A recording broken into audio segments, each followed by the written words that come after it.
our partners from our DNAinfo.com, our columnist and criminal justice editor, Murray Weiss, is here. And we should tell you that Murray broke the story about investigators' belief that the conductor had perhaps fallen asleep moments before the derailment. Good to have you with us, Murray. Thanks for having me.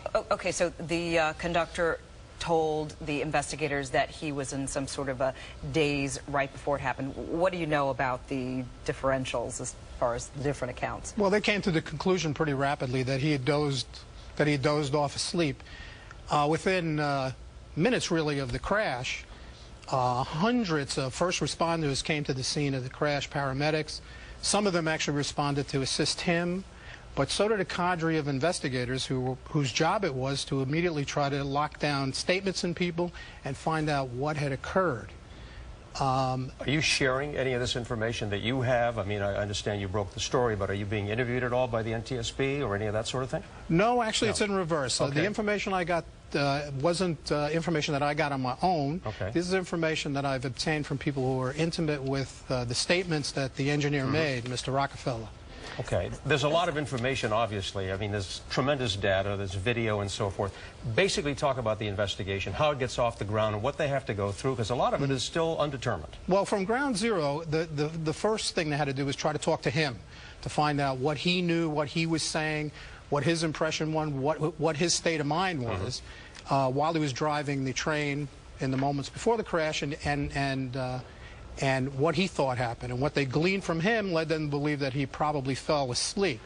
Secondarily, in the 24 hours after that, the investigators led by the NTSB, they got all the scientific data, the black box, which they downloaded and then began to listen to and analyze that. And that began to paint a picture of the train traveling through a 70-mile zone and then speeding up to 82, and then it had entered the curve. It's the sharpest curve, actually, in the Metro North ride. Right. The train, at that point, the motorman hit the brake, which is what he said he did, but obviously it was 5 seconds before the actual train derailed from the tracks. And that's a 30-mile-per-hour curve that you're talking about. Right. So by that point, he was traveling almost 3 times the speed limit, and there was no way that the brakes were going to stop the train. You know, something else that was revealed in the presser just a few moments ago was this dead man switch that is on the left side, apparently underneath the conductor's foot.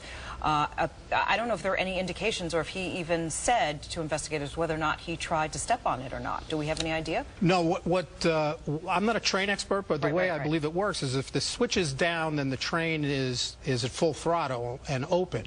And apparently that was the case. So they believe if he dozed off, his foot was still on it, and heading down through the 70-mile-an-hour stretch, the train picked up speed. The rumble of it as it went into the curve is what probably awakened him, and he hit the brake, but of course too late.